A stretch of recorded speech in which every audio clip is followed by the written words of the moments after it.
Et bonjour Internet, bonjour le monde, et bonjour Anne Docquois du coup. Bonjour. Et déjà merci d'avoir répondu à cette petite invitation en fait qui est... D'ailleurs c'est vous qui m'avez contacté suite à une vidéo en me disant C'est que ça. ça pourrait être chouette qu'on puisse discuter ensemble, donc merci beaucoup. Ah, c'est moi qui vous remercie. Donc votre profil, alors je vais dire des vous et des tu, je m'excuse par avance parce que parfois le tu Alors, on je fais se... quoi, moi? Je, Comme ça je fais vous arrange, pareil? mais j'ai peur que Ok. par moment le tu parte. Moi, ça me va bien, hein. Ok. Du coup, tu es multicasquette, je sais pas. D'ailleurs, est-ce que tu te définis parce que tu es journaliste, Mhm. éditrice, créatrice de jeux et autrice de romans. Mhm. Est-ce qu'il y a une des casquettes qui prévalent sur le reste ou non, c'est un tout? Alors, c'est un tout avec quand même un dénominateur commun qui va être, j'aime bien le mot plaisir. J'ai choisi un peu mon métier, puis de faire des jeux, puis d'écrire des romans, par, plaisir avant tout, par, goût, du voyage, des autres, de l'écriture et de l'amusement et finalement, c'est un peu ça, les points communs à toutes ces activités, mais il y a des liens, on en reparlera sans doute. Oui. Justement, alors nous, ce qui nous intéresse, c'est surtout les jeux, mais moi, ce que j'ai envie de voir, c'est est-ce qu'il y a justement une relation dans dans toutes ces activités qui sont toutes des activités créatrices de l'esprit. Euh, Mmh. comment, comment tu en es venu au jeu? Est-ce qu'avant, tu étais une joueuse? Alors je suis, très, très fan, des jeux de société, hein. Moi je j'ai jamais été, prise dans le tourbillon du jeu vidéo et peut-être heureusement parce que je pense que j'y aurais laissé de nombreuses heures de ma vie.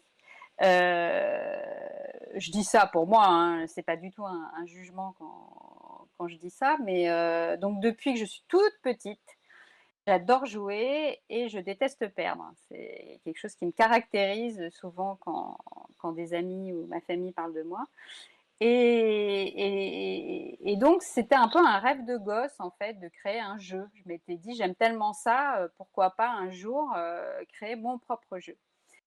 Et puis cette idée, elle est restée dans un coin de ma tête et un jour alors, c'est pour ça, hein, comme je te disais, tout est lié. Moi, j'ai beaucoup bossé en tant que journaliste, là, sur les quartiers populaires, hein, les banlieues, peu importe le nom qu'on leur donne, mais et puis, j'ai beaucoup écrit d'articles, de livres, parce que j'ai beaucoup écrit de livres, en tant que journaliste. J'ai dirigé un site web qui s'appelle Banlieue Créative et je me suis dit un jour: «Mais si je devais faire la synthèse un peu de toute cette matière, de tout ce que j'ai compris et appris de ces territoires encore beaucoup, stigmatisés, bah, finalement, le médium le plus intéressant, ça serait un jeu». Aussi parce que, le livre, il convainc des convaincus. C'est-à-dire quand on fait un livre qui s'appelle Banlieue créative, si on a des idées préconçues sur les quartiers, je pense pas qu'on l'achète, quoi. Tandis qu'un jeu, bah, ça rentre dans d'autres foyers, ça permet de faire passer des messages auprès de personnes qui ne sont pas touchées par le livre. C'est donc cette idée que j'ai comme ça lancée dans une maison d'édition où travaillait Gaël Bidan et j'ai dit comme ça un jour, «Qui ça tente, de réfléchir à un jeu avec moi?» Et la Gaëlle a tout de suite levé la main, joueuse, invétérée comme moi. Une semaine après, on est parti d'une feuille blanche, hein, toutes les options étaient sur la table. Le seule chose qu'on savait, c'était que ça allait parler de banlieue et après, on a évolué vers les cultures urbaines qui étaient moins clivantes, que banlieue qui était plutôt un frein finalement, pour certains. Et donc on a mis 2 ans à créer Unda, qui est notre premier jeu, qui est sorti en 2017 2 ans de conception, donc un jeu de plateau, beaucoup de tests, énormément de tests, parce qu'on voulait s'assurer de toucher un peu des milieux différents, des joueurs, des non-joueurs, des jeunes de quartier, des familles aisées, parce que notre idée, c'était de faire un peu un grand écart entre des milieux qui peuvent se juger via le jeu, finalement. Et on a cherché un éditeur, on n'a pas trouvé. On s'est lancé, nous, et on a créé AEG Éditions quelques mois avant la sortie de Hunda, qui est donc sortie en septembre 2017. Donc voilà le parcours qui m'a mené à créer un jeu de société qui est donc avant tout un parcours d'une joueuse rêvant de faire son propre jeu. Mais, mais avec un propos. Mais avec un propos, alors c'est un peu une mouvance qui est en train d'émerger et qui commence un peu à se faire connaître, qui est la mouvance des jeux engagés ou des jeux à message. Il y a d'ailleurs un marché du jeu engagé dimanche pour les franciliens à Petit Bain, qui est une péniche dans le 13e, qui a lieu de 14h à 20h. Je fais ma pub en même temps parce qu'il y aura un stand avec Héroïne, notre deuxième jeu sur lequel je reviendrai. Et donc effectivement, tout de suite, notre propos en choisissant cette thématique des banlieues pour le premier jeu, c'était de rendre familier ce qui paraît lointain, de faire tomber des murs mentaux, de faire prendre conscience aussi peut-être de certains clichés dont on n'a pas conscience, hein. On n'est pas forcément conscient de ses propres préjugés. Et par l'expérience du jeu, de prendre conscience de la richesse langagière de ces quartiers, de la richesse culturelle, à quel point les quartiers étaient pourvoyeurs finalement en termes de mode. Il n'est pas rare d'entendre wesh dans la bouche de jeunes de centre-ville, de villes huppées, Ouais. De ma etc., fille, etc. notamment. Voilà, daron, daronne et j'en passe.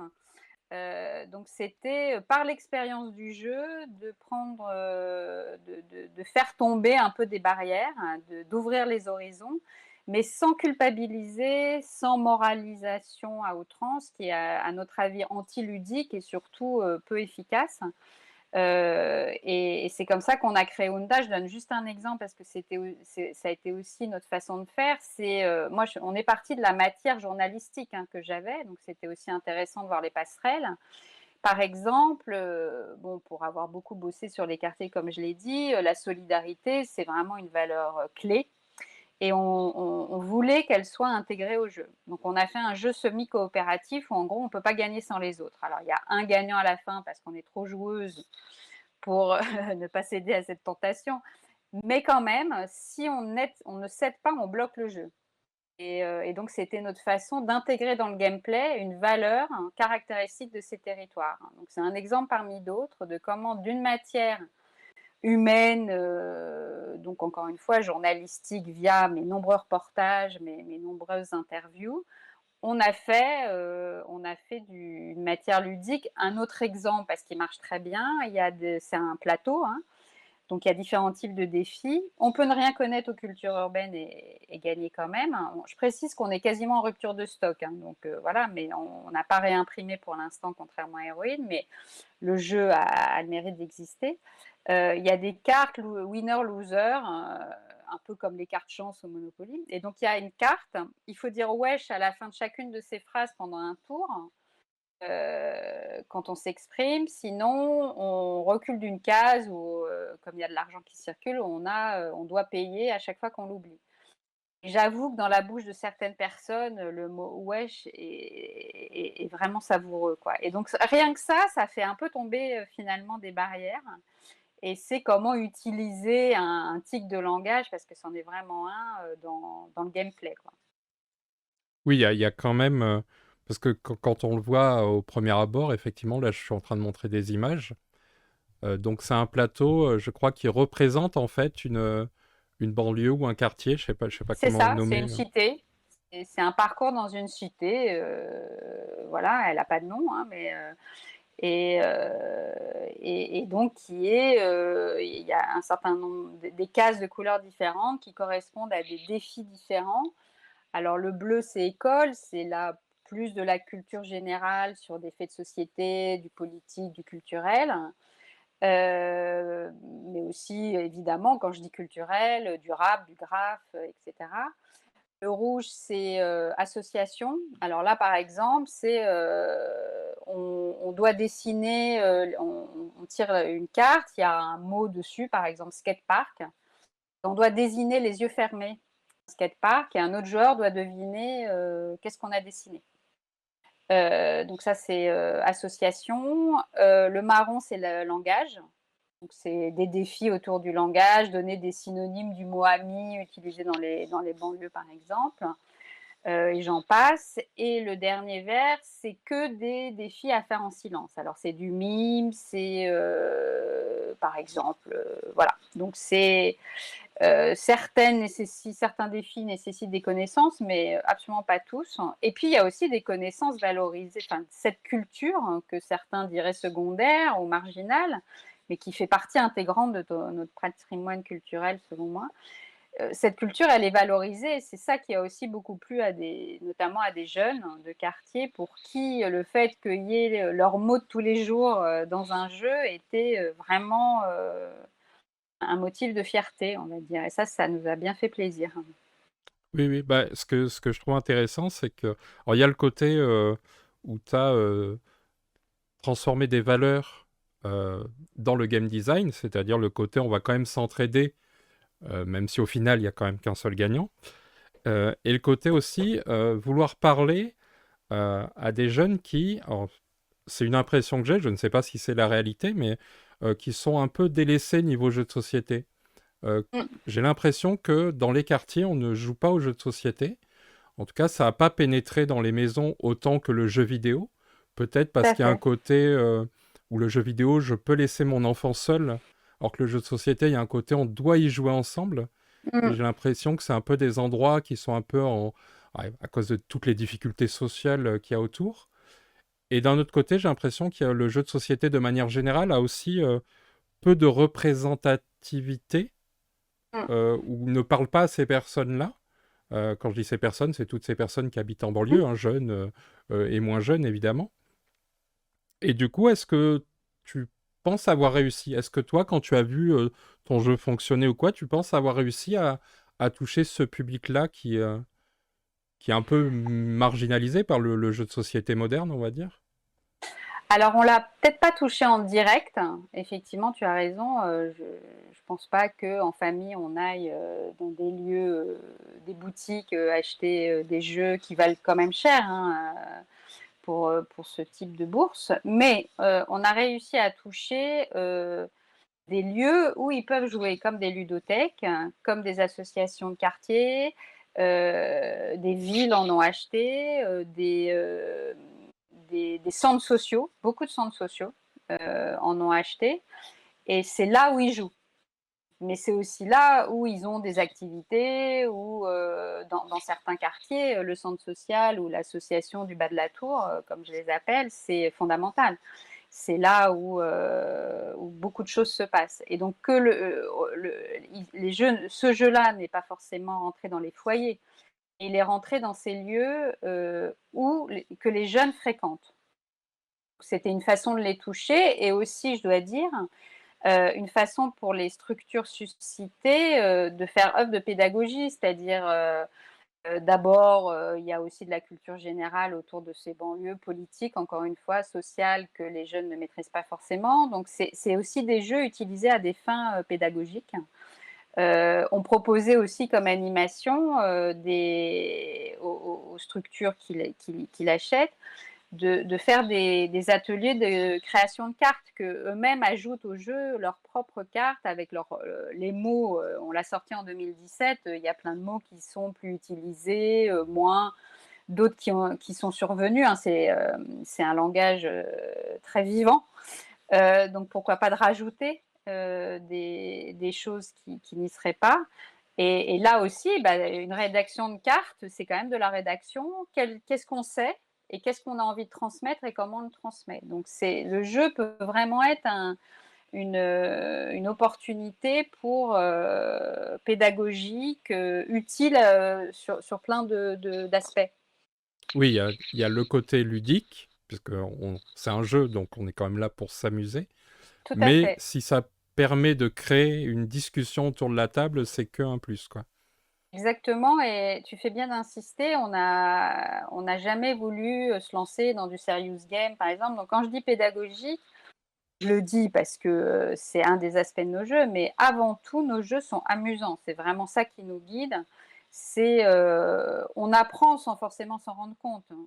Le premier but du jeu, c'est pas forcément d'apprendre, ou de partager ses connaissances. De fait, c'est un peu le cas, mais c'est avant tout de créer des conditions de jeu, des atmosphères. C'est que j'ai constaté, à plusieurs reprises, parce que j'ai beaucoup animé de parties, c'est que, comme c'est semi-coopératif, et c'est vrai pour Héroïne aussi, il y a beaucoup d'interactions entre les joueurs. Et alors on n'est pas les seuls, hein, on n'a pas inventé le fil à couper le beurre, mais de fait, par rapport quand même à certains autres jeux, ça crée tout de suite une ambiance particulière, conviviale, intergénérationnelle souvent parce que, bah, les plus vieux vont savoir des choses, politiques, et les plus jeunes, des choses sur le langage, pour ne parler que de Honda, et je trouve que ça crée vraiment une ambiance sympa, quoi. Justement, Honda, donc premier jeu créé, mais Ouais, aussi édité, du coup. oui. Comment t'en es arrivé à l'édition, en fait, et pas passer par un circuit un peu plus, j'ai envie de dire, traditionnel, qui est un éditeur, un distributeur, puis la boutique spécialisée? Alors on a essayé, on avait fait, faire un prototype à notre graphiste, et puis, on l'a présenté à une dizaine d'éditeurs. Certains trouvaient l'idée très, très judicieuse, même le gameplay intéressant, mais trop cher à fabriquer, pas exportable. De fait, les cartes, c'est quand même assez franco-français, hein, les cartes, beaucoup de cartes, à adapter, à traduire si on voulait le vendre à l'étranger. Donc tout ça a fait que, on n'a pas trouvé preneur. Et on s'est dit: «On n'a pas fait tout ça pour rien». Donc on a fait un crowdfunding, à l'époque, pour avoir suffisamment de trésor pour lancer la fab, et on a lancé notre boîte. On a trouvé le fabricant en France, le premier. On s'est lancé, quoi, et on fait tout, on va dire. On a trouvé le graphiste, et c'est nous, et on a fait notre boutique en ligne, et donc on maîtrise tout de A jusqu'à Z. Alors, on a trouvé des boutiques, il y en a une vingtaine aujourd'hui qui le distribuent, plus un distributeur, mais ça, c'est dans un deuxième temps, parce qu'on l'a Jeux Délire, qui est notre distributeur, et nos deux jeux sont présents dans une vingtaine de boutiques de jeux grâce à eux. Et ça s'est fait mois après mois, hein. Donc en fait, au début, on voulait être dans un process plutôt classique. Et puis comme on n'a pas trouvé, ben, on ne s'est pas démonté. Et on y a été ensemble avec Gaël, mon associé, et voilà. Et on a bénéficié, je dois le préciser, de beaucoup d'entraide, de solidarité autour de nous, chacun avec ses compétences. Et donc c'est une super aventure humaine aussi, quoi. Superbe aventure qui a amené donc un deuxième jeu qui est Ça. Héroïne. Alors, Oui. on voit qu'il y a quand même comment dire, un lien, une affiliation, je sais pas comment dire, en tout cas une démarche, puisqu'on est là, une fois de plus, un jeu avec un propos. Oui. Euh, je vais basculer. Donc, toujours pareil, c'est une démarche juste discussion, l'envie de créer, et hop. Alors, on nous a soufflé l'idée. Bon, je pense qu'on y serait arrivée toute seule assez rapidement, mais en fait, c'est une copine éditrice de livres, hein, de Gaëlle, qui animait dans des classes des ateliers qui s'appelaient Héroïnes. Donc, faire connaître des femmes au destin souvent exceptionnel et souvent méconnu. Et elle nous avait dit, bah, avoir un jeu en plus, ça serait super. on est parti de cette idée, de héroïne on est parti en fait. Il y a femme et héroïne et on a finalement on a hésité un moment sur le titre et finalement c'est ça qu'on a gardé comme titre. Et là, ce qui s'est imposé, très vite, c'est, enfin inspiré de la demande de l'éditrice, c'est de, rassembler des femmes, pour leur, audace, esprit de découverte, créativité, courage et cetera et de les, de permettre via ce jeu de découvrir un certain nombre de destins, comme je le disais, méconnus. Donc de rassembler des femmes à la fois célèbres et d'autres pas du tout.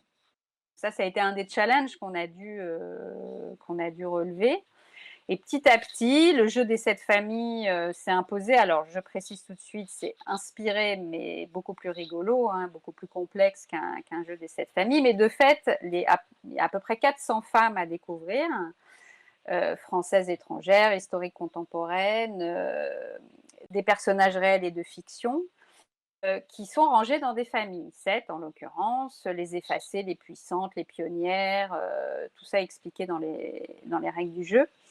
Les guerrières, les icônes et j'en passe. Et sur chaque carte, il y a le nom de la famille ou de famille quand c'est le cas.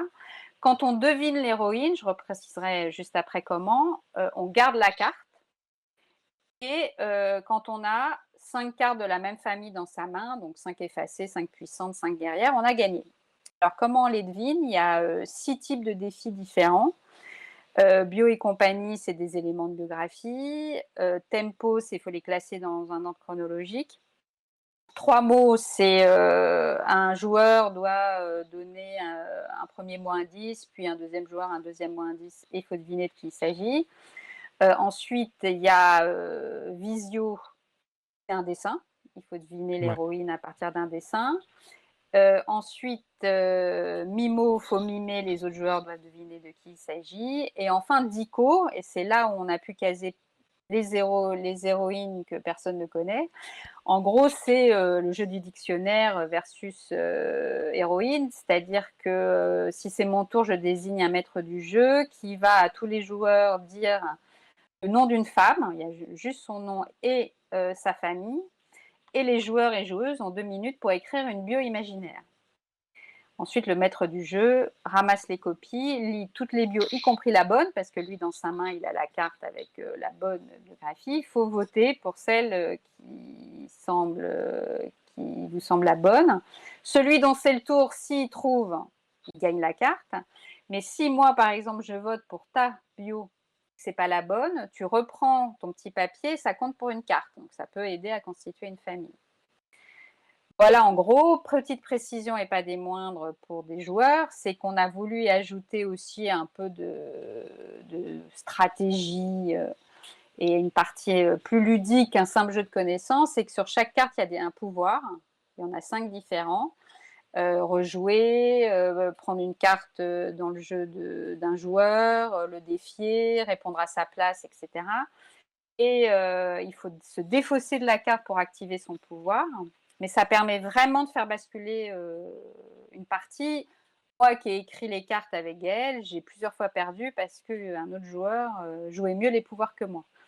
Donc ça peut vraiment avoir une incidence. Et puis il y a les cartes hommes. Quand on tombe sur un homme, on passe son On tour. passe son tour, ouais. Oui, oui. Bon, ouais. C'est vrai que sur le jeu, alors c'est vrai que j'aurais peut-être pas résumé par un jeu des 7 familles, même si effectivement le but c'est de collectionner. J'aurais plutôt dit un jeu de collection de cartes avec des défis Mhm. et des pouvoirs.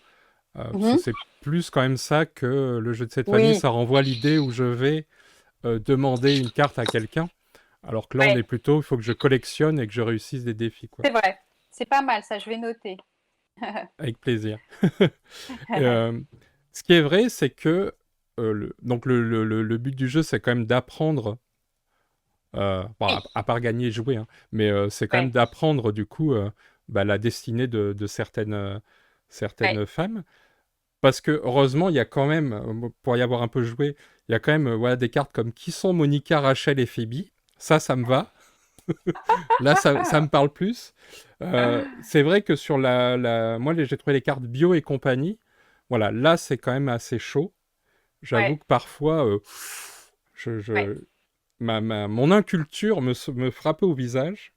Sinon, il y a quand même, heureusement, c'est pas qu'un jeu de culture G, c'est-à-dire que si on ne connaît pas, on peut quand même s'en sortir parce qu'il y a vraiment voilà, il y a des personnages de Disney, il y a des ouais, personnages de séries, de fiction, ouais, il y a quand même des contemporaines aussi ouais, assez célèbres, enfin pour peu qu'on lise un peu ou ouais. quoi. Donc c'est pas qu'un jeu destiné, c'est pas un Trivial Poursuite plus Non. où si on ne connaît pas, si on n'est pas trop au fait de ça, on ne s'en sort pas. Non, non, on peut quand même s'en sortir.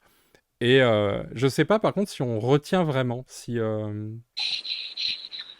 Alors, je pense qu'on retient, quand on était en phase de test, je me souviens, ça m'a frappé. C'est marrant comme les jeux, on peut faire plein de tests.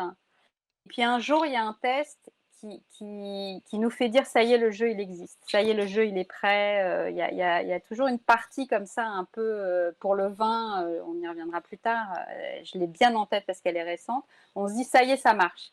Et non seulement ça marche en termes de fluidité, etc., mais ça marche aussi par rapport aux objectifs qu'on a pu se fixer. Je me souviens d'un test où donc c'est bio et compagnie. La carte, c'est je suis une Italienne diplômée en pédagogie, je ne sais plus exactement la phrase. J'ai créé une école, etc. Et là, le, le mec qui doit répondre dit mais ça me fait penser à Montessori. Et Montessori, c'est pas une personne. Et non seulement il a découvert, et je pense qu'il l'a gardé en mémoire, je suis même sûre, pour en avoir reparlé avec lui, mais que Montessori non seulement était une personne, mais en plus c'était une femme absolument pionnière, Maria Montessori, dans le domaine de l'éducation, de la pédagogie. Et donc effectivement, il y a un certain nombre d'écoles avec la pédagogie qu'elle a inventée, d'écoles à son nom. Ou Frankenstein, pour plein de gens, c'est pas possible que ça ait été écrit par une femme. C'est même bah, pas imaginable en fait. Et que découvrir par ce jeu que c'est Marie Shelley, suite à un défi en plus lancé par Lord Byron qui a écrit Frankenstein. On ne le dit pas dans le jeu, mais c'est l'anecdote que j'aime bien rajouter. Bah, je pense que ça, on l'oublie pas. Mais c'est à la marge, c'est sûr. Après, l'idée, c'est d'ouvrir des horizons, de faire, encore une fois, un peu comme Munda, de faire prendre conscience que il y a plein de femmes qui ont, en fait, qui ont participé à toutes les aventures humaines, tous les arts, toute l'industrie. Bertha Benz, par exemple. Qui se souvient de Bertha Benz qui a inventé les plaquettes de frein? Côté de son mari, Monsieur Benz, qui est bien plus célèbre qu'elle, etc., etc. Donc les scientifiques qui ont été beaucoup pillés, pour ne pas dire plus, par des hommes et qui sont réhabilités petit à petit, mais les musiciennes, Anna Magdalena Bach, pour ne citer qu'elle. Donc juste d'ouvrir un peu les écoutilles en disant oui, l'histoire des femmes, hein, c'est quand même l'histoire d'une revalorisation à faire, quoi. Et nous, on y contribue à notre petit niveau avec ce jeu. Donc je ne sais pas si on retient, j'espère que ce qu'on retient, c'est il y a des choses à explorer à ce niveau-là, quoi. Voilà. oui, tu as raison, c'est les coups d'éclat, en tout cas les moments, on retiendra pas tout, mais au moins on aura une ou deux personnes qu'on va forcément associer comme ça à une anecdote de jeu. Ouais. Est-ce que, enfin, Ah, excuse-moi, il y a un chat. vas-y, Est-ce vas-y. que non, mais voilà, finalement, elle s'en va. Est-ce qu'il marche droit? Oui. Euh, dans alors je vais formuler ça. Nous, dans ce que j'appelle le monde ludique, c'est en gros, c'est le monde des jeux qui vont par le circuit boutique spécialisé, puisqu'en général, ce qui est en dehors de ce circuit est très peu médiatisé dans ce que nous on appelle les médias ludiques, c'est les youtubeurs, les sites Mmh. internet, etc. On a un peu des œillères qui ne voyons pas toute la production qui se fait en dehors. Mmh.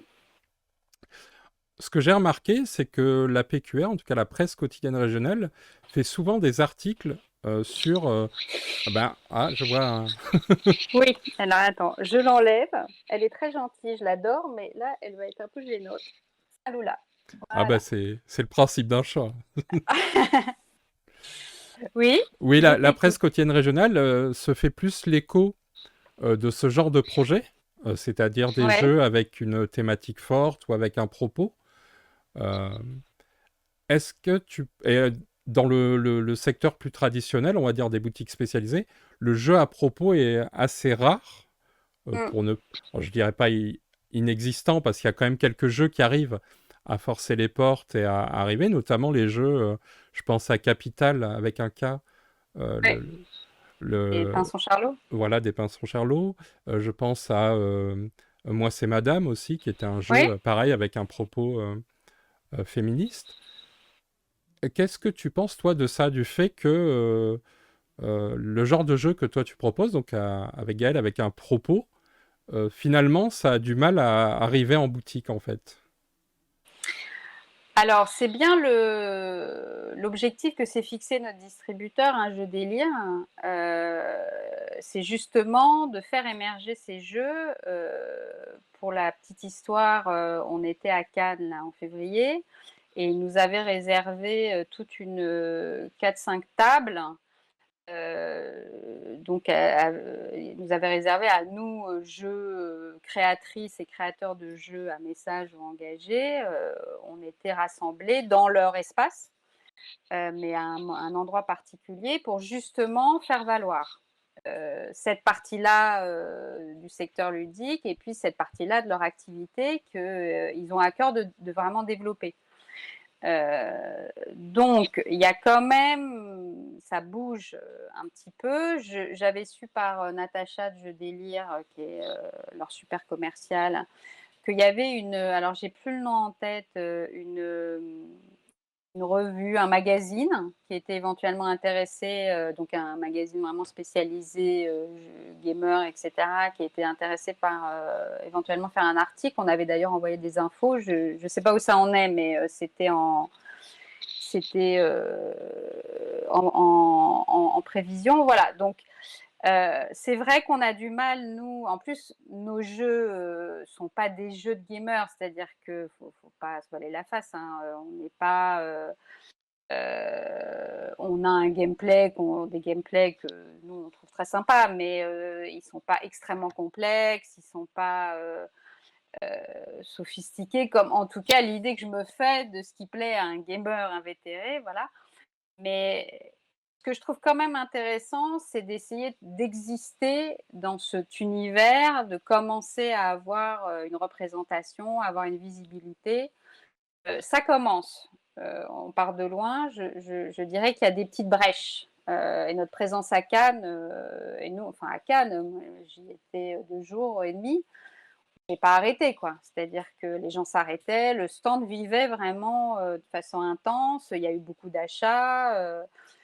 Enfin à notre niveau, hein, mais donc je trouve que ça commence à changer.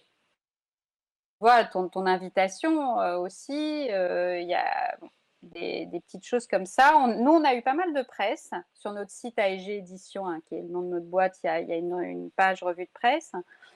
Alors plutôt dans des médias nationaux en fait, mais pour Unda un peu, pour Héroïne beaucoup. Site web hein, aussi, mais je me souviens par exemple le jour où Numérama a testé le jeu et a mis l'article en ligne, un article assez dithyrambique, hein. À la seconde où il a été mis en ligne, on a eu des achats en masse sur notre site web, sur notre boutique, hein. Donc là, on visait vraiment juste, hein. C'est-à-dire que le public de Numérama était vraiment captif pour notre démarche. Mais voilà, donc je dirais que moi, les œillères, quelles qu'elles soient, c'est des choses que j'ai plutôt envie de faire sauter par, par essence. Donc voilà. Jeu et engagement, jeu et message, c'est pas antinomique et surtout c'est pas synonyme d'ennui. Voilà, ça peut être amusant de jouer à Héroïne, ça peut être amusant de jouer à Ounda, on apprend et tant mieux parce que c'est très important, mais pas que. On s'amuse, on rencontre, on partage, donc c'est le message que j'ai envie de faire passer à ton antenne. Oui, oui. Bah, j'aurais pas forcément dit que c'est parce que le jeu manque je sais pas, je me rappelle plus exactement la phrase que De tu as. complexité ou Voilà. sophistication, Je lui dirais oui. plutôt qu'il ne répond pas au code Mmh. que les jeux modernes, en fait, qui sont distribués en boutique, hein, je le dis toujours, moi Mmh. c'est un peu cet entonnoir-là. C'est vrai que ça, c'est surtout ça, je pense, qui fait qu'il y a un petit décalage. En tout cas, Ouais, pour en avoir déjà discuté, par exemple, j'avais discuté du jeu Les Foufounes plusieurs fois où j'ai ouais, défendu ce jeu parce que c'est un jeu à propos et il était traité uniquement côté gamer. En fait, il y a un biais qui est de traiter que l'objet ludique et donc la mécanique et d'en ouais, oublier en fait le propos et ouais, l'intention ouais. de l'autrice. Euh, Mmh. et ce qui pour moi en fait est, ben non, un jeu peut avoir aussi une vocation à n'être que une entrée en matière à la discussion, à avoir un propos donc. Et Mmh. je trouvais que pour le Mmh. coup, les Foufounes, certes, c'était un jeu seulement de memory, donc Mmh. ce qui pour beaucoup de gamers était oulala, non. Alors que le Mmh. propos du jeu, c'était de montrer ce qui était invisibilisé. Et donc Mmh. pour le coup, je trouvais que la mécanique était pile poil euh, ce qui, Mmh. euh, Mmh. ce qui allait. Tu disais que ton héroïne a eu meilleure presse que Honda. Est-ce que tu penses que c'est parce qu'il y a une appétence depuis quelques années, plus pour le côté féministe, où j'ai Mmh. l'impression, je ne sais pas si c'est pour surfer sur la mode ou s'il y a une réelle appétence, mais est-ce que ce serait ça pour toi, par exemple, qui a fait que ce jeu-là a eu plus de presse que... Oui, très clairement, on sort sur une vague, enfin, qui est fondamentale et que, en grande partie, j'approuve. Mais oui, oui, il y a un intérêt, bah, il y a un mouvement de société que personne ne peut ignorer et que il y a une gamification aussi de la société qui fait que le jeu de société a repris des couleurs depuis quelques années parce qu'il il se vend bien, il se vend de mieux en mieux. Tout ça réuni, il y a du storytelling. On est 2 nanas, de 2 générations différentes, hein, parce qu'on a une vingtaine d'années d'écart avec Gaëlle. Notre parcours, tout ça, ça a pu séduire aussi bien enfin des grands numéramas, pour le web, mais aussi, elle, Belgique en l'occurrence, mais elle quand même, des nous 2 Phosphore, enfin des médias très différents. Le Monde ado, je crois que ça s'appelle, et cetera. Donc, oui, oui, il y a un fait de société, donc, qui est sur les quartiers, c'est un peu plus compliqué. Et puis c'est un jeu plus de niche, on va dire. Alors, il nous reste 5-6 boîtes là en stock. On a refait une animation il y a un an, à un festival à la Défense, le nom m'échappe, festival street art, on va dire, hein, sur le parvis de la Défense à Paris. Et on était conviés à faire des animations de partie et ça a super bien fonctionné. Donc on s'est dit, tiens, peut-être quand même un jour on le rééditera et on refera un peu de com autour. Mais c'est plus simple pour Héroïne. Clairement, c'est plus simple pour Héroïne de toucher la presse. On l'a fait sans trop de on fait des communiqués de presse, régulièrement et quasiment à chaque fois, on a réussi à dégoter, un article. Des médias sont venus nous chercher et c'est vrai aussi pour les boutiques. Nous, on est, là je parle pas de jeux délire et des boutiques ludiques, mais on est essentiellement distribués dans des librairies. Parce que les librairies se sont mises à vendre des jeux de société, pour différentes raisons, y compris financières, mais aussi parce que ça il y a une certaine logique et qu'il y a un certain nombre de boutiques, de librairies féministes, parce que là aussi, hein, il y a de plus en plus de librairies à message ou à thème, et notamment sur le féminisme, qui nous ont approchés. Librairie des femmes à Paris, La Franchie à Lille, et j'en passe, et qui voulaient avoir Héroïne dans leur rayon. Donc clairement, on est dans une certaine mouvance actuelle, oui. Juste une question qui est bien comme ça, parce que ça a été un sujet pour certains jeux de société dernièrement. Est-ce que vos jeux, ils sont à 5,5 en Non, TVA? Non, c'est des vrais jeux de société du coup. ouais, ils sont à 20. Alors c'est intéressant que tu parles de ça parce que pour le vin, alors ça me donne l'occasion peut-être d'évoquer ça, sauf si tu avais une autre trame en tête que Comme tu on était voulais. sur les librairies, j'allais partir sur sur ton roman avant Ah, alors d'attaquer. parlons du roman. Parlons du roman et je reviendrai à la TVA à 5,5 après puisque le jeu sur le vin est à 5,5. D'accord, ok. Donc oui, comme je disais, hop, j'ai basculé ma petite caméra. Comme je disais tout à l'heure, hop, euh, tu es aussi donc autrice d'un roman. D'ailleurs, je crois que tu as écrit des livres, mais en tant que journaliste, c'est ça? Oui, j'ai écrit, je sais plus, 15-20 bouquins d'enquête en fait journalistique sur l'emploi, l'engagement, l'économie sociale et solidaire. C'est plutôt mes sujets de prédilection. Les quartiers populaires évidemment. Et puis, euh, et puis la fiction, c'est un peu, quand on est journaliste, en tout cas pour moi, mais je pense que c'est assez partagé, c'est un peu un fantasme. Et j'avais essayé de nombreuses fois, prise par une espèce de fulgurance d'écriture, d'écrire 3 lignes ou une page et puis derrière, rien du tout parce que pas d'histoire en fait, ou trop d'histoire, je ne sais pas. Et puis un jour, on a soufflé le mot polar à mon oreille et là tout s'est ouvert, tout s'est déclenché et donc j'ai effectivement commencé à écrire, Le chat qui ne pouvait pas tourner, qui est mon premier roman, mon premier polar à l'été 2014.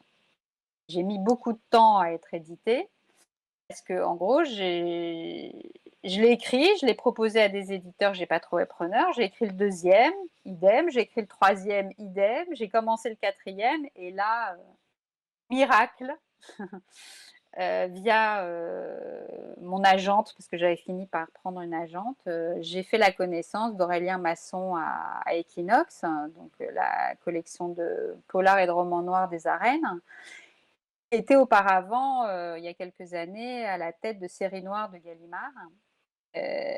Et voilà. Et donc, il a été séduit par mon univers et c'est comme ça que l'aventure a commencé.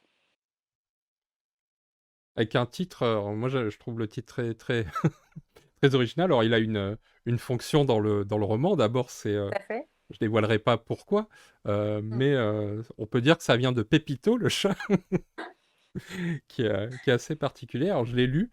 Moi qui aime bien les romans, surtout les polars, bah, je l'ai dévoré. Hein, c'est assez chouette. Le titre est assez original. Moi, ce qui m'intéresse, c'est comment tu abordes cette écriture-là. Est-ce que c'est la même chose d'écrire un roman que parce que là, c'est un livre d'enquête, en quelque sorte. Mm. Est-ce que c'est la même chose que de faire une enquête journalistique ou de créer un jeu? Est-ce qu'il y a quelque chose, Mm. des liens qui se font ou pas du tout? C'est des univers complètement opposés. Non, non, il y a plein de liens. Alors, d'abord, je pense que ce qui m'a rassurée dans le fait d'écrire un polar et qui m'angoissait dans le fait d'écrire un roman dans ce qu'on appelle les collections blanches, c'est qu'un polar, il y a quand même des prérequis. C'est-à-dire qu'en général, il y a un méchant ou des méchants ou des méchantes, une ou des victimes et un enquêteur, quel qu'il soit. Globalement, bon, quand on parle de polar, en tout cas, il y a ce type de configuration. Donc ça me rassurait en fait déjà.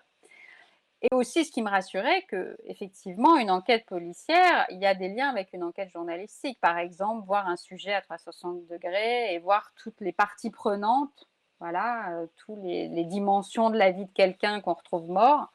Ben, on prend un sujet, il y a toutes les dimensions d'un sujet qu'on aborde quand on fait une enquête journalistique. Donc, il y a des liens à ce niveau-là. Et donc c'est aussi ce qui m'a rassurée, quand on m'a donné l'idée d'écrire un polar. C'est comme si j'avais quand même une mécanique déjà en tête, hein, qui pouvait s'appliquer. Et par rapport au jeu, c'est éminemment ludique un polar. C'est-à-dire que, je peux l'identifier à un puzzle, pour moi, c'est comme ça que que l'image se fait. C'est-à-dire, en gros, il y a plein de pièces éparpillées et puis petit à petit, on met des pièces ensemble, des bouts des morceaux qui s'agglomèrent, voilà, je cherchais le mot.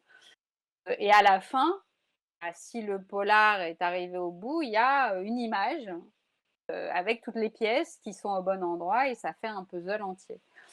Et je le dis d'autant plus volontiers, c'est que je sais quand mon polar est fini, en tout cas dans sa construction. Après, je peux affiner des choses au niveau du style, etc. Mais quand j'ai l'image nette, quand tous les morceaux sont collés, sans jour entre les morceaux, parce qu'il y a parfois, il y a deux pièces qui sont pas loin, mais ça colle pas tout à fait. Il manque un micro-élément qui fait que là, ça va bien s'emboîter. Donc oui, il y a évidemment une mécanique journalistique d'un côté, ludique de l'autre. Après, c'est totalement différent dans l'écriture, évidemment. Si j'écrivais d'un point de vue, de façon journalistique, un polar, ça serait chiant à mourir, quoi. Donc, il a fallu que je m'affranchisse d'un certain nombre de choses. Mais à vrai dire, et vraiment, je le dis sans me la péter du tout, parce que c'est pas, je suis pas du tout, je crois pas être ça, comme ça, mais les choses sont venues de façon assez naturelle.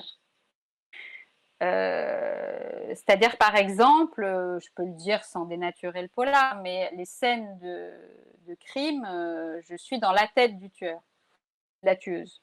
Donc c'est je qui est utilisé. Oui, Et je suis dans sa tête et je cherche mes proies, en gros. Et je déambule dans Paris. Paris est un vrai personnage, hein, de ce roman. Moi, je suis parisienne et par plein de côtés, j'aime beaucoup Paris et par plein de côtés, je l'aime pas trop. Mais ça s'est imposé aussi, Paris, comme un personnage à part entière. Puis c'est une ville que je connais bien, donc c'était plus facile. Mais bah, ce jeu, il s'est imposé à moi. Voilà, oui, je JE. jeu JE, tout à fait, en jeu de mots, ou si. C'est imposé à moi et j'ai trouvé intéressant qu'il y ait cette récurrence dans le livre. Et je trouve intéressant dans les retours qu'on me dise j'appréhendais de voir jeu au début d'un chapitre parce que je savais que ça allait être glaçant ou voilà, il y avait un crime à la fin du chapitre, quoi. Donc, que ça crée des sensations presque physiques, je trouve ça intéressant. Oui, bon, moi, Euh, c'est ce qui m'a plu parce que c'est quelque chose qu'on ne voit pas souvent dans les polars. On est toujours d'un point de vue, ou quand il y a plusieurs points de vue, c'est rarement celui du, euh, du meurtrier. Et mm, donc là, ou de la meurtrière. Et donc là, je trouvais ça intéressant de se dire, ok, on attaque là-dessus. Euh, mm, mais c'est malin, puisque forcément, qui dit polar, dit des petits retournements de situation, des petits twists. Et mm. donc, jouer sur le jeu et nous fait dire, ben, on ne sait pas qui c'est. Oui, oui, oui, ça fonctionne et ça m'est venu, voilà, un peu comme une évidence. Et c'est ça qui est assez incroyable. Alors, c'est vraiment ça très différent de l'écriture journalistique qui est maîtrisée de A jusqu'à Z. La fiction, il y a un moment, quelque chose d'un peu miraculeux qui se passe et dont de nombreux auteurs et autrices témoignent. C'est qu'à un moment, les personnages ont leur propre logique et leur phrasé, leur façon de s'exprimer, ce qui leur arrive, ça s'impose un peu à l'auteur ou à l'autrice. Donc ça, c'est quand ça arrive, c'est ça, c'est vraiment savoureux. Ça a l'impression qu'il y a quelque chose qu'on maîtrise pas, en fait. Et c'est pas totalement faux, hein, un jour, un copain auteur, me disait: «Faut il y a quelque chose dans le passé de tel personnage que j'ai pas développé et qui s'impose. Il faut que je le développe, quoi».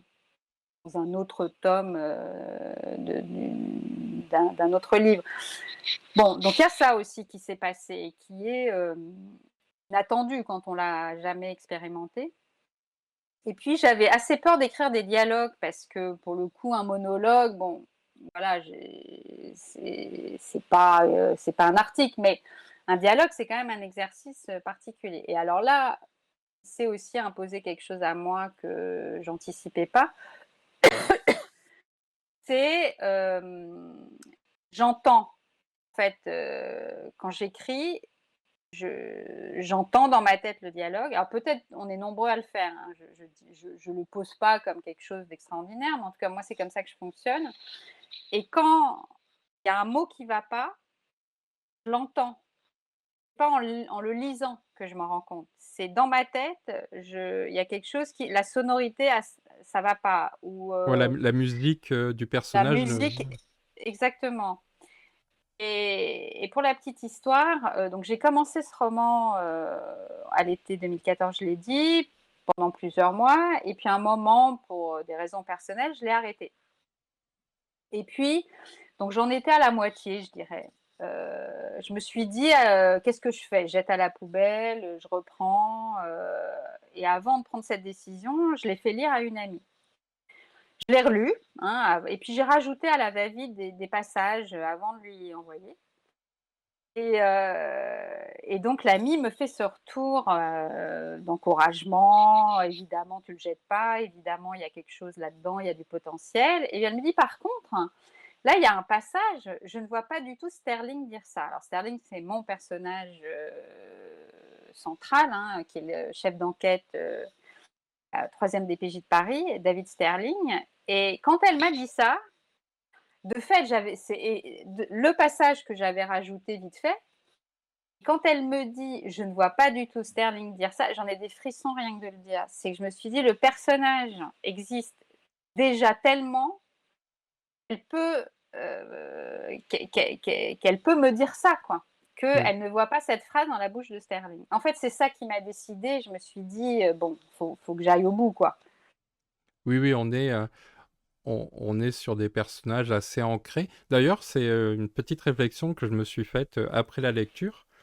Je me suis dit que, étrangement, alors je sais pas pourquoi, mais, heu, j'ai pas eu l'impression qu'il y avait, un message. On est vraiment dans, du polar ludique, mais il y a pas, Mmh. un propos, dans le sens, Mmh. c'est pas féministe puisque bon, on a un héros masculin où toutes les femmes sont amoureuses de lui. Donc, on retrouve pas en fait peut-être ce que tu as fait dans ta carrière de journaliste où tu as vu des choses, raconté des choses. Et là, on est vraiment plutôt, non, c'est un polar, on le prend comme un polar. Il n'y a pas une sous-couche. Ou en tout cas, je l'ai pas, je l'ai peut-être qualifié, mais je l'ai pas perçu. Est-ce que c'était une volonté ou ça s'est fait tout seul, comme ça Ça s'est fait, tout seul. En fait, ce qui m'intéressait dans ce premier opus, Le Chat, qui ne pouvait pas tourner, c'est vraiment Sterling. C'est son histoire, c'est sa psyché, c'est sa façon de fonctionner en tant qu'humain, en tant que flic, c'est sa famille puisqu'il est originaire sa famille est originaire de Boulogne-sur-Mer et il y retourne voir, notamment sa sœur et son beau-frère, cette nouvelle nièce. Et finalement, tout tourne autour de lui. Beaucoup de choses tournent autour de lui, j'en dirai pas plus, mais donc ça me permettait de poser un peu l'univers. C'était ça qui m'a intéressée dans ce premier opus. Alors, il se trouve que c'est une série, comme je le disais, j'en ai écrit, 2 autres, signés aux arènes. Le prochain sort en avril 2023, le troisième l'année d'après. Je viens de finir le quatrième, qui n'est pas encore signé, mais que Aurélien Masson, lira dans les mois à venir. Le deuxième s'appelle Le Mal, M-A, chapeau L-E, Effet. EST, plus loin, Effet. Donc là, le propos est plus engagé, on va dire. Il y a énormément de personnages féminins. Alors il y en a quand même, dans le 1, notamment les Juju qui sont, Juliette et Justine qui sont, 2 lieutenantes que j'aime beaucoup, qui travaillent avec Sterling et qui sont en résonance avec lui, d'ailleurs, comme tous les lieutenants. Mais, en tant que fille, elles le sont peut-être, de façon singulière. Donc il y a sa sœur, il y a ses conquêtes, enfin, il y a la mère qui n'est plus là, mais voilà, qui est un personnage aussi, à sa façon. Important et donc dans Le Mal est fait, je développe un peu plus, les rapports, hommes-femmes dans ce qu'ils peuvent avoir aussi de douloureux. Mais et le troisième s'appelle L'artiste, au marteau. Voilà, c'est encore autre chose puisque j'aime bien l'aspect sociétal quand même des choses, hein, c'est mon côté journalistique et dans le troisième, ça se passe notamment dans le milieu associatif. J'ai beaucoup expérimenté dans ma vie et qui rime pas souvent avec polar. Mais je trouve que c'était intéressant d'aller étudier ce que peut être une violence sociale, une violence dans ces milieux-là qui ne sont pas censés être violents, parce que empathiques, parce que généreux, et tout, etc. Et qui pourtant peuvent l'être beaucoup. Et donc c'est notamment ça que j'ai exploré au-delà de l'histoire de l'art par certains côtés, puisque sans dévoiler grand-chose, il se trouve que sur les morts, on retrouve à chaque fois un tableau de Kandinsky, hein. Voilà. Donc il y a aussi l'histoire de l'art qui s'en mêle. Et donc l'aspect explorer des mondes ou des faits de société m'inspire quand même aussi dans mes polars. Oui, maintenant que les bases sont posées, du coup, ce sera toujours le David qu'on suivra Ou pas, ou parce pas, qu'en oui, faut pas. fonction de la fin du chat, Oui, oui. Oui, oui, ou oui. pas. Oui, c'est vrai. Ok. Euh, du coup, on était dans les librairies. Bon, en tout cas, je suivrai la suite avec intérêt. Bah, D'ailleurs, merci. du coup, ça fait la suite sortira un an après celui-là, c'est ça? Ça fait à peu près Oui, un an de délai? ouais, en avril, Ok. tout à fait. Toujours format poche? Il n'y a pas de format. Alors, c'est du grand format, ça. Ok. Ouais, c'est C'est pas. un des formats de Equinox, Ah oui, plusieurs formats, exact. mais ouais, ouais, c'est du grand format. Exact. Bah, Ok. j'espère qu'il sera en poche un jour, hein. Pour l'instant, c'est un peu tôt pour le dire, mais Oui, oui. Ah, d'ailleurs, une petite question par curiosité. Pas forcément sur ton roman, mais de manière générale, je sais pas si tu sais. Est-ce que tu sais à peu près en librairie, c'est quoi un succès? Euh, Parce que moi, j'ai souvent entendu, alors je parle pas des ouais, best-sellers, hein, des trucs ouais, ouais, avec des chiffres de fou, mais j'ai souvent entendu que c'était genre 2000 livres, c'était considéré comme un succès librairie. ouais, Je sais tout pas à si... fait. Mais c'est même moins parfois, hein. Ça peut être 1500, ça peut être un succès, ouais. D'accord. Parce que souvent, on rapproche le jeu de société au livre, Mm. de par en plus la BD, mais même si on peut le faire au livre, de par le nombre décuplé de sorties maintenant, alors quoi, qui atteint pas le niveau des livres, hein, je sais plus, c'est des chiffres assez hallucinants en Mm. nombre de sorties annuelles. Mm.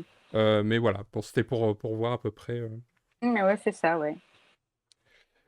Tant qu'on est en librairie, du coup, un nouveau jeu qui vient de sortir. Hop. Ouais, Donc tu disais que celui-là est donc à 5,5. oui. Il est considéré comme un livre? Alors, alors, donc pour contextualiser, Ouais. donc notre entreprise avec Gaël, AEG Éditions, on s'était dit que ça serait intéressant de proposer notre expertise, nos compétences en matière de création de jeux à des maisons d'édition, des entreprises pour faire des jeux sur mesure.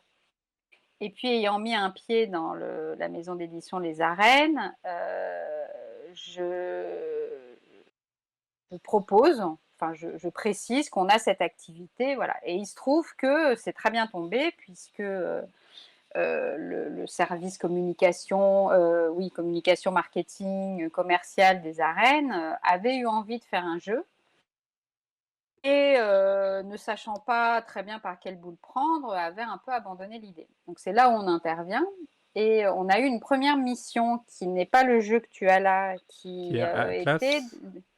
Atlas, voilà, tout à fait. De faire un jeu à partir de l'Atlas historique mondial de Christian Grattalou, qui est donc un livre où il y a 550 cartes qui retracent l'histoire de l'humanité dans le monde.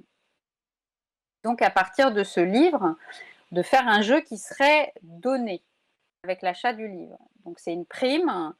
Et là, les contraintes financières sont importantes parce que le jeu en coût unitaire ne peut pas dépasser tel pourcentage du coût du livre, etc. Et on a eu un délai assez court pour les réaliser. Et puis, il fallait respecter l'état d'esprit du livre, hein, sa promesse éditoriale, pour jargonner un peu. Et donc, c'est le défi qui nous a été lancé, qu'on a relevé, et on a donc créé Atlas, qui a été donné par les libraires avec l'achat du livre.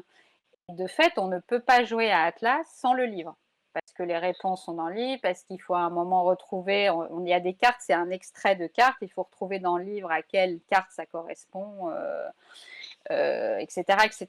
C'est Et on a un donc complément, essayé quoi. on a essayé de faire du ludique, là encore, sur une matière qui l'est pas forcément, quoique. Que des cartes, il y a quand même aussi un peu un aspect ludique quand même. Et puis, comme ça leur a bien plu, cette première expérience, ils nous en ont proposé une deuxième et une troisième. La deuxième, c'était donc de créer un jeu à partir de la BD L'incroyable histoire du vin, qui en fait c'est toute une collection de BD aux arènes, incroyable histoire de la littérature, de la médecine, de la cuisine, etc. Et donc le vin qui en est à sa troisième ou quatrième édition, qui allait ressortir là en septembre. Et le challenge, là, cette fois-ci, c'était de créer un jeu à partir de la BD, mais qui soit indépendante de la BD, vendu séparément. Un vrai jeu. C'est le premier vrai jeu, entre guillemets, des arènes. Et donc, on a proposé ce gameplay. C'est donc un jeu de plateau, mais on peut jouer sans plateau aussi, sur un coin de zinc. Donc, c'est un plateau qui respecte une certaine chronologie. C'est une histoire du vin. Donc, ça a été important qu'il y ait en gros différentes époques représentées sur le plateau. L'Antiquité, enfin le Moyen-Orient originel, l'Antiquité, le Moyen-Âge et les temps modernes. Il y a des questions autour de l'histoire du vin. Alors là, effectivement, c'est vraiment un jeu de connaissances à ce niveau-là, mais je trouve moi assez passionnant parce que le vin, on est nombreux à en boire, à l'apprécier. Moi, j'ai découvert pour le coup plein de choses intéressantes sur l'histoire de ce breuvage pourtant si familier. Ça, c'est une première chose, mais on a là encore voulu y mettre du ludique. Donc, il y a des cartes ludiques d'ailleurs, où on est plus sur la culture du vin, mais il faut compléter des chansons à boire, il faut donner différents noms de tire-bouchons, voilà, pour donner quelques exemples. Et ces cartes donnent, un peu comme Héroïne, donnent un pouvoir qui permet de rejouer, de piquer des grains de raisin, parce que quand on répond bon à une question, on gagne des grains de raisin. Ces grains de raisin permettent de passer d'une époque à une autre, c'est-à-dire qu'on doit payer des péages. Et puis il y a sur le plateau grêle par exemple, tous les grains de raisin qu'on a gagnés, on doit les mettre sur un tonneau. Ivresse, on arrête de jouer parce qu'on est trop bourré. Et puis vendange, là, il y a une case vendange où on récupère les grains de raisin que les joueurs ont entreposés sur le tonneau. Voilà. Et puis on avance comme ça dans le temps. On a joué pour la première fois avec le vrai jeu samedi dernier avec Gaël et nos compagnons respectifs et on s'est bien marré. À chaque fois quand même, on veille à ce que ce soit drôle, amusant. Pour nous, c'est pas forcément le but de tous les joueurs, mais pour nous, c'est une des composantes conviviales, rigolo et en même temps instructif. Donc c'est un jeu de connaissances et d'ambiance. Ouais. Oui, qui est quand même, je pense, plus destiné aux amateurs et amatrices de vin, en tout cas aux Tout à personnes fait, qui sont intéressées par le sujet. tout à fait. Oui, oui, Moi, c'est sûr. j'ai pas encore joué. Ça fait que quelques jours que je l'ai, Ouais, mais je l'ai eu à la Fnac. Donc c'est d'accord. Oui, déjà. oui. Il est bien distribué, hein, il est très Oui, bien ça distribué. m'avait Les, l'air. les, les libraires ont bien joué le jeu là-dessus, ouais. C'est le cas de le dire. Alors après, il y a un peu de connaissances. J'ai trouvé qu'il y a aussi, voilà, il y a des choses comme dans ce que j'ai regardé, compléter une bulle de BD ou Oui, il y a oui, des on trucs. a voulu vraiment s'inspirer de la BD au niveau des connaissances, mais aussi effectivement rappeler ce lien. Et il y a effectivement un mot à compléter dans une bulle de BD avec le dessin correspondant. Voilà, Donc il y c'est a un des peu de idées qu'on a culture eues. G. On peut quand même s'en sortir si on n'est pas, si on s'y connaît pas trop en vin. Oui, puis là, l'idée, effectivement, tu as raison de le souligner. C'est vrai que pour le coup, on vise les fans de vin ou les amateurs de vin. D'ailleurs, je pense que enfin, les cavistes seront éventuellement intéressés pour en faire une animation ou pourquoi pas le vendre si c'est possible, ou des restaurants. Là, moi, je vais à un festival dans 15 jours qui s'appelle, enfin non, fin de semaine prochaine, qui s'appelle l'île Noire, Lisle, qui se passe à l'île-sur-Tarn et qui est, on signe nos polars au milieu des vignerons. Donc, je sais que le libraire qui aura mes livres a aussi le jeu, et donc là, à voir s'il n'y a pas des jeux démo à faire. Donc oui, je pense qu'un vigneron est la personne cible Oui, oui. par essence pour apprécier ce jeu. Mais encore une fois, on y a mêlé aussi des aspects rigolos. En tout cas, nous, qui nous font marrer. J'espère que ça sera partagé. Et puis, c'est vrai qu'en France, le public amateur de vin est large. C'est-à-dire Oui, qu'on oui. est nombreux à s'y intéresser ou à apprécier. Donc, simplement apprécier de boire un verre de vin de temps en temps peut amener à être intéressé par le jeu ou à l'offrir. Je pense qu'à Noël, Oui, ça ce que peut vraiment j'allais dire, cartonner, quoi. c'est typiquement le genre de cadeau idéal parce que c'est vrai que les jeux sur le vin, ça, en tout cas les jeux de quiz plutôt, parce que là on est Ouais, quand même sur du quiz, euh, ouais, c'est ce qui manque. Parce que de mémoire, je sais qu'il y a un Trivial Poursuite ouais. spécial vin, mais il n'y a que ça en fait. Et souvent le Trivial Poursuite, à juste titre, il a un côté ah oui, mais là, si on joue avec Tata Marcel ou Tonton Marcel qui s'y connaissent à fond, on n'a aucune chance. Alors que là, il y a quand même un côté, on peut s'en sortir. Moi, ce que j'aime bien, je vais petite précision dans la règle, en fait, c'est un petit livret. La règle fait, je crois, 4-6 pages. C'est Mm. ça, un peu moins de 10 pages, puisqu'il y a la version avec plateau et la version sans plateau. Mm. Mais après, il y a un petit peu d'histoire, quoi. Une Voilà, et prise c'est pour ça qu'il est à chronologique. 5,5. C'est pour ça que la TVA est à D'accord. 5,5. C'est ça qui permet au jeu d'être. Alors, il est considéré comme un livre, c'est ça? Ou C'est-à-dire que, alors, c'est pas très très clair, c'est espèce de jurisprudence qui dit, mais Capital est à 5,5 par exemple aussi, c'est que à partir du moment où dans le livret il y a autre chose que des règles, donc de la connaissance, des informations, oui, des informations sur le thème du jeu, on le passe à 5,5. En tout cas, c'est ce qui s'est passé pour celui-ci. Et c'est ce qui se passera pour le. Oui, alors le jeu sans plateau, je précise, parce qu'on a trouvé cette idée qui me semble sympa, c'est que sur chaque carte, il y a soit un B, soit un A, soit deux C, un H, un U, un S. Et en fait, on garde les cartes qu'on a réussi à deviner. Et il faut constituer le mot Bacchus pour gagner. Voilà, donc c'est la variante sans plateau. Et donc pour le troisième jeu, parce qu'il y a un troisième jeu dans les coulisses, là, qui est bien entamé, hein, qui est en fait la version payante et indépendante d'Atlas.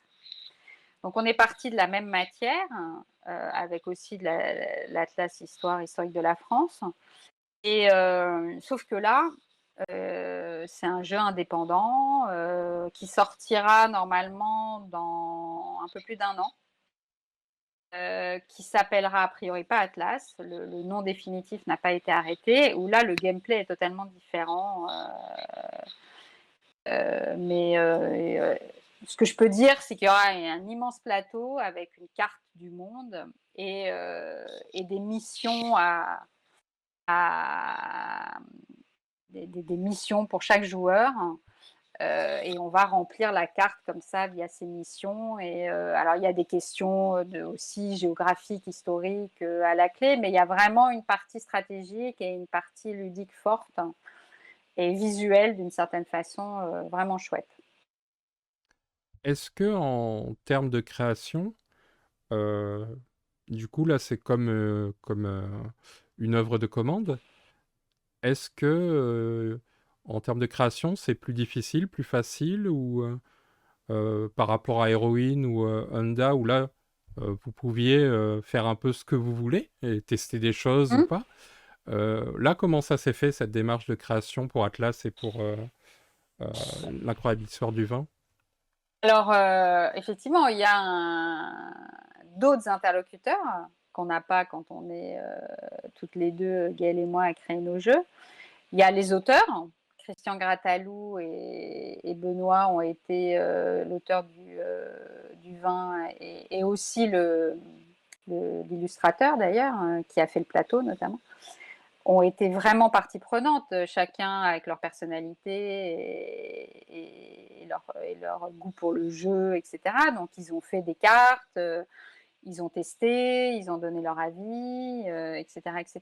Donc, alors il y a déjà cet élément supplémentaire et il y a évidemment le client avec ses contraintes, avec ses désirs, avec là, c'est son graphisme et donc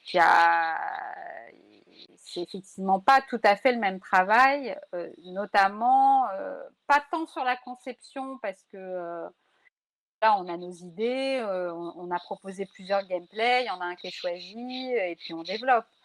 Et puis sur la création de cartes, on est quand même, autrice de la plupart des cartes. Mais à un moment, il faut que ça plaise à tout le monde, il faut s'entendre sur un certain nombre de choses, et donc là, c'est plus tout à fait la même approche, ouais. Ça peut être très riche aussi, hein, travailler avec ces auteurs, ça a été super, hein, parce que c'est, en plus, ils sont vraiment prêtés au jeu. Christian Gratalou, il adore jouer, il a vraiment adoré ça, Benoît, aussi, donc c'était des expériences chouettes, mais différentes, ouais. J'ai une question. Comme bah, tu es toujours, d'ailleurs, j'allais dire, tu as été, tu es journaliste. C'est journaliste indépendante, c'est ça? Ouais, Comment... ouais. Donc, tu sais quoi? C'est tu proposes des sujets à des magazines Alors ou à des journaux? alors plus maintenant, quand dans mon jeune âge, c'est ce que je faisais, mais parce que j'ai beaucoup vécu de la pige, hein, où je proposais des articles à plein de journaux, mais je te parle d'un temps que les moins de 30 ans ne peuvent pas connaître. À l'époque où la pige, c'était très dur d'en vivre. Aujourd'hui, je pense que c'est plus compliqué. Donc là, par rapport à mon métier de journaliste, je suis plus sur des grosses commandes et c'est plutôt des commandes. C'est-à-dire, par exemple, dernièrement, je travaille beaucoup avec une boîte qui s'appelle Edu Advisory, qui a une partie éditoriale. On fait des livres blancs en lien avec l'enseignement supérieur sur des thèmes comme le dernier, c'était les techs dans l'enseignement supérieur, qu'est-ce qu'on attend des étudiants par rapport à ça, qu'est-ce qu'on leur apprend, qu'est-ce que les entreprises attendent aujourd'hui. Et donc là, je suis rédac chef adjointe et j'écris des articles aussi. Donc c'est 5 mois, pas à plein temps, mais c'est une partie de mon temps de l'année, quoi. Donc je suis plutôt sur des commandes comme ça et puis aussi des articles de temps en temps. Mais c'est vrai que les jeux et les polars me prennent de plus en plus de temps. Là, ma rentrée, c'est essentiellement polar, jeu. Là, tout le week-end, je tiens des stands. Je suis en train de corriger les épreuves du 2, je vais à un festival pour le 1, enfin, et cetera. Donc, mais c'est plutôt sympa, hein. Oui, c'est. Bah, du coup, j'aurais une dernière question. Ouais. Euh, Souvent, je disais tout à l'heure, la presse quotidienne régionale a un peu l'habitude de faire des portraits plutôt. Pour parler de jeux de société, c'est souvent sous l'angle du portrait. Mais on remarque que les journalistes ont beaucoup de mal à se saisir du jeu de société. On voit un peu toujours les marronniers en fin d'année avec, bon, ben voilà, c'est bientôt Noël et le jeu vidéo n'a pas tué le jeu de société. On trouve un peu toujours les mêmes choses. Qu'est-ce qui, toi, en tant que journaliste, comment tu verrais, enfin, qu'est-ce qui fait que personne s'approprie ce sujet qui, en fait, en termes de même de chiffre d'affaires, c'est numéro Mmh. un. Enfin, la France est leader. Enfin bon, il y a plein de choses qui feraient que normalement, ça devrait Mmh. intéresser plus les journalistes. Et finalement, pas tant que ça. Qu'est-ce que toi, tu verrais pourquoi? Je sais pas. Est-ce qu'il y a une explication? Pas du tout. Alors, moi, j'en vois une qui est celle de l'angle, c'est-à-dire par quel angle un journaliste, il fait un article avec un angle, c'est-à-dire il se pose une question et son enquête vise à répondre à la question. D'où d'ailleurs la facilité avec laquelle on peut traiter les jeux féministes. C'est un angle, ça, par exemple. Pourquoi les jeux féministes, on le vend en poupe? Je donne un exemple d'angle. Et là, on va assez facilement trouver les jeux, assez facilement trouver les interlocutrices ou interlocuteurs, mais enfin, c'est beaucoup des femmes, qui en plus, si tu prends Moi c'est Madame, Héroïne ou Meneuse de jeu, etc., on a des approches complètement différentes. Donc, c'est aussi intéressant de les comparer. Après, plus globalement, une fois effectivement, si je vois souvent nos 5 jeux préférés, alors ils le font avec les jeux vidéo, ils les font avec les Oui. 5 jeux qu'on recommande pour jouer en famille. Et des liens affiliés. Voilà, donc ça va pas forcément beaucoup loin que ça, parce que je pense qu'il n'y a pas forcément de gens qui ont cette culture-là dans les rédactions, en tout cas nationales ou même dans la PQR, hein. Donc ça reste un peu une histoire de spécialistes. Et alors Cannes est couvert quand même, Festival international des jeux à Cannes. Il y a des choses, mais là aussi c'est pas très compliqué. On envoie quelqu'un, on fait le tour, c'est qui a l'As d'or, et puis on fait un portrait du gagnant. Enfin bon, mais nous, on a fait un communiqué de presse sur les jeux engagés. Pour le coup, il n'a pas du tout marché. Tu vois, je te disais qu'à chaque fois, on avait réussi à intéresser un ou deux médias. Là, ça a fait chou blanc, alors que ça nous semble quand même, pour rendre le sujet un peu plus sociétal que coucou, on a fait de jeux, plus avec les arènes et de donner un peu une vision, une thématique au-delà des jeux, quoi. Et on n'a eu aucun retour. Cela dit, on l'a envoyé il n'y a pas très longtemps, entre l'inflation, les présidentielles, la guerre en Ukraine. Moi, je le vois sur les polars, hein, l'attachée de presse, cette année, elle a peiné à avoir des articles sur. Et alors, moi, n'en parlons pas, mais parce que moi, je débarque dans le milieu, mais d'auteurs ou d'autrices ayant pignon sur rue, ça a été très compliqué cette année pour que les pages culture existent, hein. Donc, les années à élection sont des années mauvaises pour la librairie aussi. Donc, c'est tout ça, voilà, c'est un peu différentes pistes que je pourrais lister. Il y en a sans doute d'autres que je ne connais pas, mais je pense que sortir des angles un peu originaux, faut bien s'y connaître, faut jouer soi-même. Et il n'y a peut-être pas la place. Après, un journaliste peut proposer et le rédac chef dit non, non, c'est pas pour notre lectorat, hein, par exemple. Donc il y a aussi ce type de censure ou de diktat ou de préjugés qui peut aussi stopper les ardeurs de certains. Oui, oui. Eh ben, merci beaucoup. Ben, merci à toi, C'était c'était très un plaisir. intéressant. Et puis, Ben oui, un chouette moment. on dit au revoir aux gens sur Ternet. Au revoir les gens. Au revoir les gens.